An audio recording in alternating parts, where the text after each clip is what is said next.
बिस्मिल्लाहिर्रहमानिर्रहीम। अस्सलाम वालेकुम। हमने 4 क्वेश्चंस कर लिए थे एक्सरसाइज 3.1 के, 3 क्वेश्चन किए थे। तो अब हम क्वेश्चन नंबर 4 कर लेते हैं। तो ये 2 मैट्रिसेस दिए हुए हैं और कहा हुआ है कि ये मैट्रिक्स इक्वल है, तो ए बी सी डी की वैल्यू फाइंड करनी है। अब आपको मैंने बताया था कि 2 मैट्रिक्स था वो इक्वल होते हैं। इसकी भी 2 रोज़ हैं और 2 कॉलम्स हैं, इसकी भी 2 रो 2 कॉलम है। तो ये तब इक्वल होते हैं जब कॉरस्पॉन्डिंग एंट्रीज क्या होती हैं, इक्वल होती है। कॉरस्पॉन्डिंग एंट्रीज से मुराद है ये है, तो इसकी पहली रो पहला कॉलम ये है, इसका ये पहली रो पहला कॉलम, इसकी ये पहली रो और दूसरा कॉलम, ये इसकी कॉरस्पॉन्डिंग एंट्री से मुराद बस सामने वाली एंट्री है। तो ये इसके ऑपोजिट ये आती है और इसके ऑपोजिट ये आती है। तो ये अगर बराबर होंगी तो फिर ये दोनों बराबर होंगे। तो आपने क्या करना, बस सिंपल है, ए प्लस 2 इज इक्वल टू 5।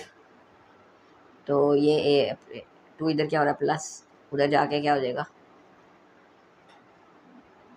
ठीक है। इसी तरह b minus 1 is equal to 6। तो 1 इधर क्या हो रहा है माइनस, उधर जाके क्या हो जाएगा प्लस। इसी तरह c minus 3 is equal to 8। 3 इधर क्या हो रहा है माइनस, उधर जाके क्या हो जाएगा प्लस।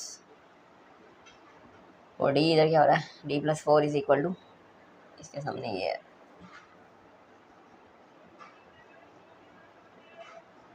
सी माइनस थ्री के सामने क्या है, ये है। डी माइनस 1 के सामने ये है। तो 4 इधर प्लस हो रहा है, उधर जाके माइनस हो जाएगा।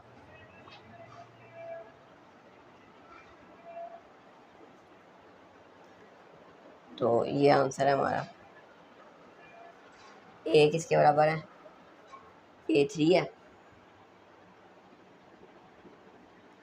बी 7 है, सी 11 है और डी क्या है 0।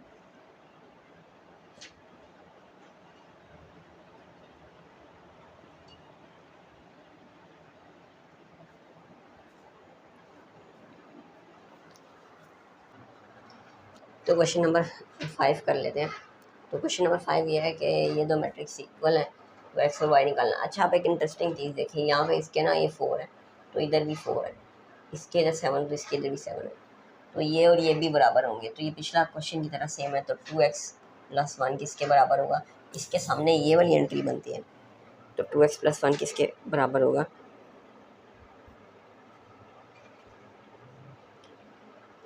इसके सामने ये बनते, तो ये 9 के बराबर होगा। तो 1 इधर क्या हो रहा है प्लस, इधर जाके क्या हो जाएगा माइनस हो जाएगा।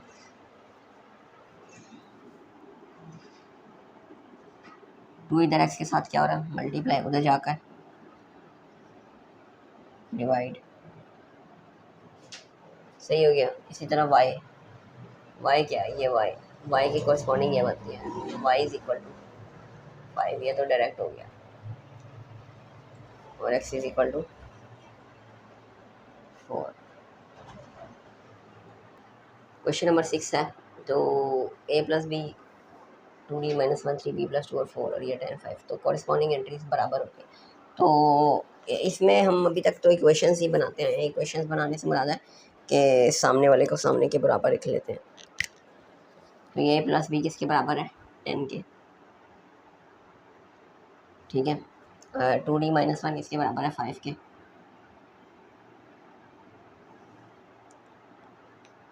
3b प्लस 2 बराबर है 11 के। और c किसके बराबर है 4 के। ये देखें ना, c 4 के बराबर है, 11 टू 3b प्लस 2 के, 5 2d माइनस 1 के और 10 a प्लस बी के। तो चलें अभी ये नहीं करते हैं इसमें, क्योंकि इसमें 2 वेरिएबल हैं। तो पहले ये कर लेते हैं, इसमें एक वेरिएबल है, इधर से भी वैल्यू निकलेगी, इधर से भी और इधर से भी। फिर इसमें वैल्यू क्या करेंगे बी, अभी कर लेते हैं पहले ये वाली। तो ये माइनस हो रहा है 1, उधर जाके क्या हो जाएगा plus. 2d is equal to 5 plus 1, 2d is equal to 6।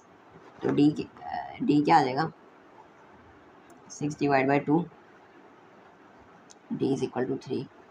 ये टू इधर क्या हो रहा है, प्लस हो रहा है, इधर जाके क्या हो जाएगा माइनस।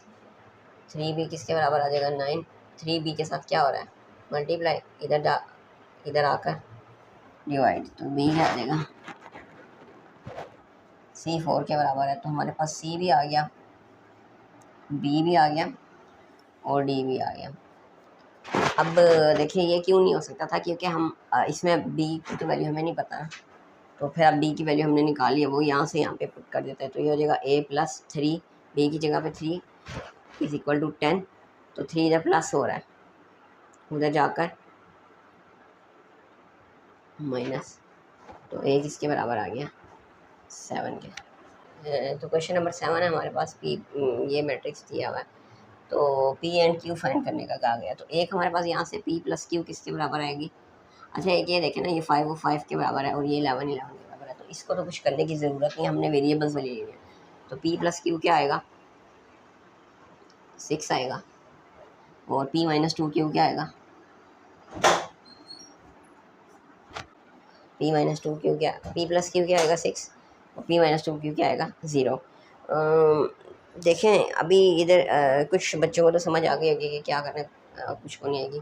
तो इधर भी 2 वेरिएबल्स हैं और इधर भी 2 वेरिएबल्स हैं, तो 2 वेरिएबल्स अगर हों तो हम इसको भी नहीं कर सकते और इसको भी वैल्यू नहीं निकाल सकते। तो 2 वेरिएबल्स के लिए क्या होता है, फिर हमने 2 इक्वेशंस हमें चाहिए होती हैं और इन दोनों को इकट्ठे सॉल्व करते हैं, उसको क्या कहते हैं साइमल्टेनियस इक्वेशन। तो वो क्या होता है तरीका, वो ये तरीका होता है कि आप ऊपर नीचे इनको लिख लें,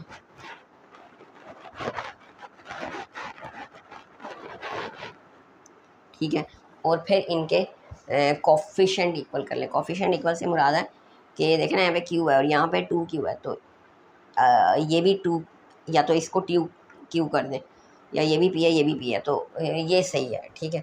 अब ये है कि इनको क्या करें आपस में ऐड, अगर हम ऐड करेंगे तो ये p + p क्या बन जाएगा 2p बन जाएगा। तो फिर हम इसको करेंगे माइनस क्यों करेंगे, ताकि ये p से कैंसिल हो जाए और फिर बाकी ये q से हम क्या कर दें वैल्यू निकाल दें। तो हमने यानी कि ये प्लस था, प्लस हो रहा था ना, ये प्लस था यहाँ पे, तो मैंने इसका साइन चेंज कर दिया माइनस।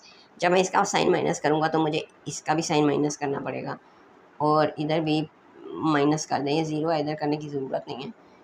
तो ये होगा कि अब ये होगा कि p - p क्या हो जाएगा 0 और ये q + 2q कितना आ जाएगा 3q इज इक्वल टू 6 - 0, 6 आ जाएगा। तो q किसके बराबर हो जाएगा 3, इधर क्या हो रहा है मल्टीप्लाई q के साथ, इधर आके डिवाइड, 6/3 2, ये q की वैल्यू आ गई। p की वैल्यू कहाँ से आएगी, कोई भी एक इक्वेशन ले लें, 1 ले लें, इसको नाम दे देना 1 और इसको 2 का नाम दे दें। फिर आप लिखें put value of q is equal to 2 in equation, इसी में भी पुट कर दें 1, मैं 1 में कर देता हूँ। तो p + q is equal to 6, p + 2 is equal to 6, 2 इधर प्लस हो रहा उधर जाकर माइनस, तो p किसके बराबर आया 4 और q किसके बराबर है 6 नहीं सॉरी 2 के, ठीक है।